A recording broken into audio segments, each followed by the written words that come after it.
Salut Maxime. Salut Jesse. Tu sais comme moi que la mode est au VUS, puis on en parle souvent nous-mêmes ici, mais là, c'est rien ça à comparer des camionnettes pleine grandeur, les fameux pick-up. Il y en a partout, ce sont eux qui dominent le palmarès des ventes et ça vaut notamment pour le GMC Sierra qui est renouvelé après seulement 5 ans sous sa forme précédente. Oui, il y avait de la nouveauté déjà qui était nécessaire si on veut être concurrentiel. Des choses quand même assez intéressantes. Le haillon en 2 sections à l'arrière pour faciliter l'accès.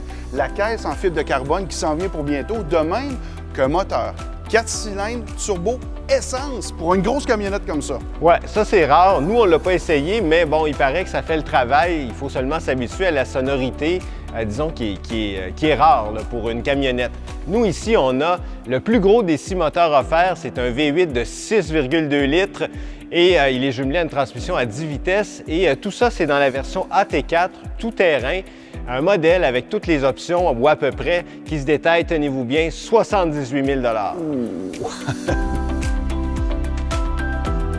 On se fait remarquer hein, quand on conduit un Sierra AT4 comme celui-là. Bien sûr, il y a le look qui contribue, mais il y a aussi l'échappement sportif là, qui est sous le véhicule, qui fait ressortir toute la profondeur du moteur V8 qui est lié à celui de la Corvette.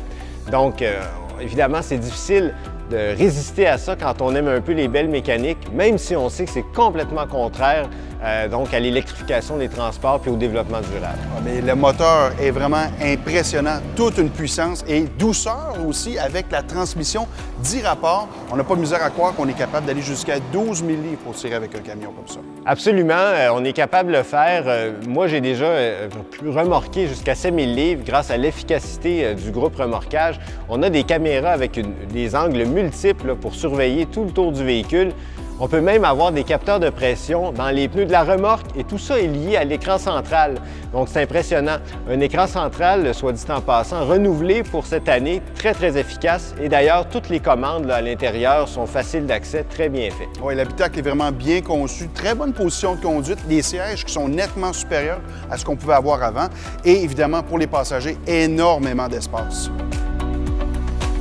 C'est vrai que l'intérieur est bien conçu, mais pour ce qui est de l'assemblage des plastiques et de l'atmosphère générale, un Ram 1500 va mieux faire que le Sierra, surtout dans une version de ce prix-là, c'est un peu décevant. Ouais, on sent un manque de raffinement aussi dans la conduite de tous les jours. L'essieu rigide sautille beaucoup à l'arrière. On sent même un peu déporté dans les virages, dans certains virages. C'est peut-être dû à la suspension tout-terrain du AT4, mais des ressorts hélicoïdaux qu'on retrouve dans un Ram, ça fait mieux encore. Oui, ça c'est vrai. Puis la direction aussi est un peu vague, ça aide pas les choses. Il faut parfois corriger en virage.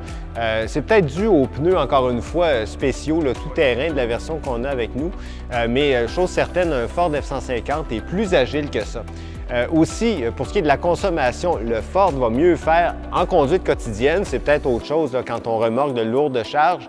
Mais au quotidien, c'est un peu mieux, malgré le fait que GM a intégré des technologies là, comme la désactivation des cylindres, l'injection directe puis une transmission à 10 vitesses. Donc, encore place à l'amélioration. Bon, entendons-nous, il n'y a pas vraiment beaucoup de monde qui a besoin d'une camionnette comme le Sierra AT4. Puis il y a encore moins de personnes qui vont utiliser ses capacités pleinement. Mais je sais pas pour toi, en tout cas, moi, j'ai eu un fun fou à le conduire. Ah ben, c'est évident, moi aussi, j'ai adoré. Mais si j'avais eu à payer, je serais pas mal moins heureux. 1 100 $ par mois, location 48 mois, puis on n'a pas commencé à parler d'essence encore, là.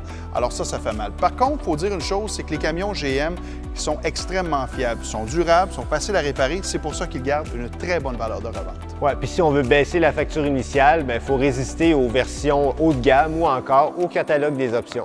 Merci Maxime. Merci Jesse. Alors si vous avez besoin d'informations supplémentaires, visitez le caquebec.com/essai routier, vous allez trouver le Sierra ou encore téléphoner au service conseil automobile où Maxime et ses collègues répondront à toutes vos questions.